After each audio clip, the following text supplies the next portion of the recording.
Everybody, Glitch Rippy here. I'm back for another mob battle, and this one's gonna be interesting and wacky. I just had the concept just getting progressively wackier as it went along.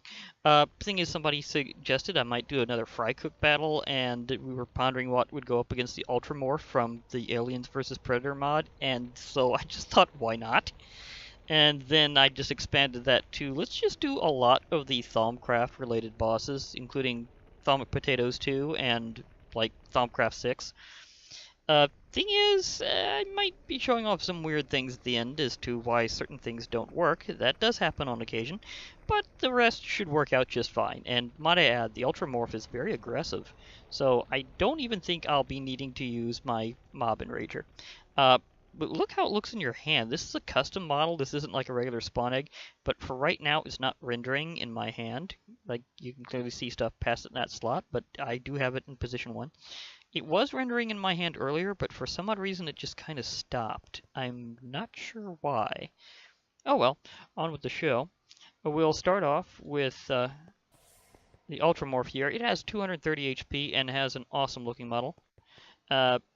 And we will have it going up against Jigammo first, who's the first boss of Thaumic Potatoes 2.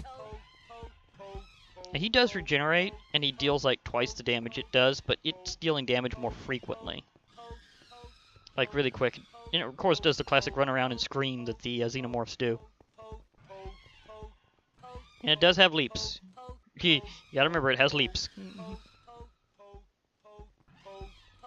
Although right now, it's not... Okay, that was a stomp. It definitely stomped him. And he's going down fast, but so is it. Jigammo has gone down first.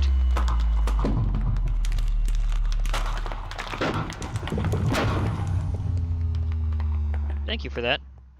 But look how low he got it. It was like close to a quarter. I mean, ouch. That was impressive, but in the end, Jigammo still lost that battle. So we have to move on to another one.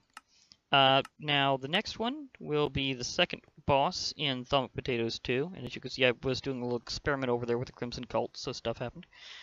And so we will be going with Zemiak, who is the one in the middle in the progress. Okay, to be perfectly fair, although it's really aggressive, Zemiak made the first move. And yes, he acts a lot like a wither.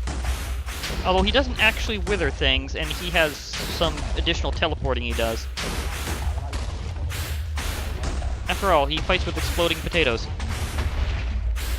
So, potato. You just gotta love some of these goofy bosses. Goofy and serious can be at the same time. Always remember that. So we have goofy and serious bosses at the same time, and for that matter, it is a goofy, serious boss. That Ultramorph is getting pounded. Bye. Zemiak did not even get down to halfway. But, he does settle down after he has nothing else to fight, so you can tell that anything at wither level, etc., will probably be able to take down an Ultramorph. So, yeah. So Zemiak just kind of won that one straight out. I might want to start differentiating some of my rows here, just to be sure, because to get a few things off my hotbar. So yeah, and we will go through the Thaumcraft 6 bosses, and there's one I'll show off a little later, because it's going to be a little weird how it works. But back to the Ultramorph, and now against Frycook. Oh, and by the way, to answer a certain question, I don't think there's a config to get them away, and besides, that is part of Frycook's battle. That is part of how he fights, is to use the french fries. And of course, other magic. The thing is, the Ultramorph is having an issue because it's up against a summoned army, and ranged magic, although he has a certain rage limit, so he won't always be able to hit the Ultramorph. Okay, the thing is, he really shouldn't put Frycook in a corner because he breaks blocks. And can make a smaller entrance than the Ultramorph can get into, so he's got a certain set of advantages over here. Plus, he can regenerate, and the Ultramorph doesn't seem to. That was a direct hit. Okay, now okay, now it's got angry at one of the French fries and it's running back. Nope. It's very distracted. It cannot handle armies. We know its weakness. It can't handle multiple targets very well. So, the discovery. Ultramorphs can't handle an army. So, summoner-style bosses, and it will definitely be interesting direction. Because they will apparently win, because Frycook has taken them out. And, for that matter, I'm pretty sure that he just regenerated back up to full health, and once he got dug into a wall or rather chased into a wall, that he couldn't be damaged by it anymore. So that strategy of chasing things around tends to backfire for the Ultramorph in this case. Because it does do a rushdown, and again, Frycook breaks blocks whenever he's damaged, kind of like a Wither. So, yeah, that strategy doesn't work on him. Oh yeah, I might as well get the other thing out just for later, because this is going to be a weird showing of why it doesn't work. And I do this partially because sometimes people will just kind of request things, and sometimes it does not function. So just in case somebody does, I will illustrate why. For now, back to the Ultramorph. And I'm going to go with the Crimson Praetor. So, classic boss from Thaumcraft 6. Sometimes considered a mini-boss because it's usually summoned by another boss. But it is a full boss on its own. So, just making sure you know that. Crimson Praetor does, in fact, do magic damage as well. Like, he does have some nice ranged attacks. But right now, he's going in just full melee. And I'm pretty sure it would have went to this pretty quickly because the Ultramorph, again, loves to run right at things that it's angry at, which is just about everything. Again, seriously aggressive. So it did not need much provocation here. Oh, wait. Will he die from the acid? Will he just stand there and die? Will this be a tie? It's outpacing his regen. It's a tie! Oh, did not turn out that way in testing. Oh, that's hilarious. Oh gosh, again, you gotta take in all the dynamics actually when you can. So that can go two ways.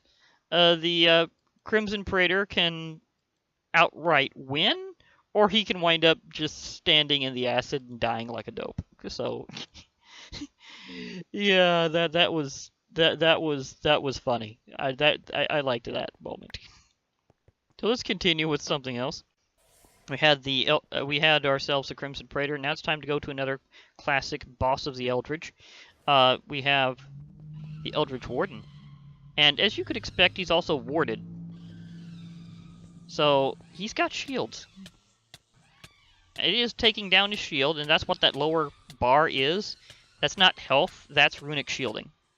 So he will take a certain amount of damage before he actually takes damage. Like, you have to pound down his shield first before you can actually deal anything to his real health bar. And he still has more than it does anyhow. Like, it starts with 230, he starts with 400. And he does, like, this Eldritch scream in its face. Wait, where did he... Oh, he teleported. Oh, that really would not have been able to handle that attack. He was bringing the lightning. That thing was going full Sith there. Oh my gosh. He was just pulling an Emperor Palpatine. Oh my gosh. That was cool. The Eldritch Warden has definitely won. So now we have the Eldritch Construct and the Giant Tentacle. And again, this Greater Crimson Portal. I'm going to show why that does not work, or at least it didn't work the first time. I might have to specify that. But let's go again with bringing in the Ultramorph and the Eldritch Construct. I was going to say a little bit of a delay, but it works. It's kind of like a slightly slower to react Iron Golem. With a lot more health. And whenever it gets low, it starts regenerating, but it doesn't start that immediately. Yep, see, there it goes. Whenever it takes a certain amount of damage, it'll start regening. So it has started regenerating. It does have a cool model. It's like a golem with a cape. And some nice runes on it. Okay, you talk about in your face for a moment there. But yeah, he did do a lot of damage to it though. The Ultramorph. I mean, he took it down more than half. So he didn't win against it, but he sure gave it a good try. Like a good solid try. Like, you know, I may go down, but I'm going to make sure to take a lot of you with me. So, yeah, that was interesting. Now, the giant tentacle, this is where things get weird. Like really weird. Okay, I'm going to first grow the tentacle. Now, watch this carefully. This is something that happened in testing. I know it's a bug with this, but it's just interesting to illustrate. Okay, now he hasn't despawned, he's fighting it invisibly. I kept throwing them at him in testing, and until they suddenly reappeared. Now, that one's been defeated. That's like a given thing, but I'm going to hurl several of them at him because he's already, you know, kind of losing additional HP anyhow. And that's a weird thing about the giant tentacles dynamic is over time it tends to kind of damage itself or have weird health where it kind of bobs up and down. But it's kind of the way it fights. It's kind of weird. Especially whenever it's attacking or counterattacking. Oh, it knocked it out. Okay, it's a proximity thing. Whenever it's within a certain radius, it like makes the Ultramorph invisible. Okay, see, it reappeared the moment that it died. So, you could certainly say that the giant tentacle basically won because it did do so first, but it's how that was just kind of weird. Because it keeps making the Ultramorph invisible. So like an invisible pummeling between the two. So that's just kind of a weird case. So I just had to show that off, but it's still the giant tentacle did win. Now here comes something else. We have the Greater Crimson Portal, and that's what normally spawns in the Crimson Praetor eventually. This time I'm going to wait for it to form its little accoutrements here, at least long enough for me to spawn the Ultramorph on top of it. There we go. Because last time I did this, it kind of got stuck. Oh, that cleric's chucking some serious energy. They got spells. Magic versus alien. Yeah. That might be an alternate title for this, but I don't think I'm going that route. Oh, and he got smacked. But then they're dying in the acid. Oh, gosh.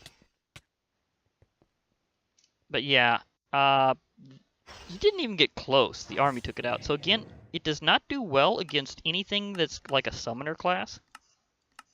So anything like that seems to seriously take him down. So there is a pretty big thought. If you want to take this guy out, swarm him, because he will not be able to handle it. But some other things he can take down one-on-one fairly well. Like he took out Jigammo. That was definitely something. The Eldritch Construct took him out, but he took it down pretty far. Eldritch Warden, he couldn't even get past the shields. That thing was just heavily shielded.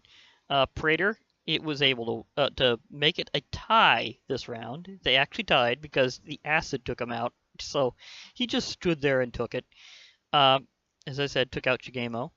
And Zemiak was able to defeat him, and so was Frycook. But there will be more matchups in the future with the Ultramorph, which again seems to be invisible in my inventory, but shows up well in my hand.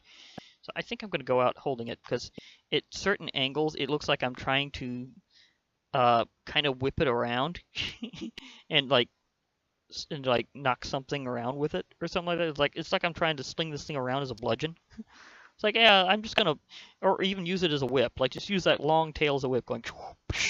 I mean, it looks kind of funny this way, seriously. But Yeah, I'm definitely going to do some more things with some of these mobs in the future, including the Ultramorph. I want to find more things that it can defeat and that can defeat it. I am curious about how the matchups go here, but I have seen a bit of interesting progress in that front already, so the mob battle research will continue. For now, this has been Glitch Reaper. I'll be logging off, so hope to hear from you all later, and bye for now, everybody.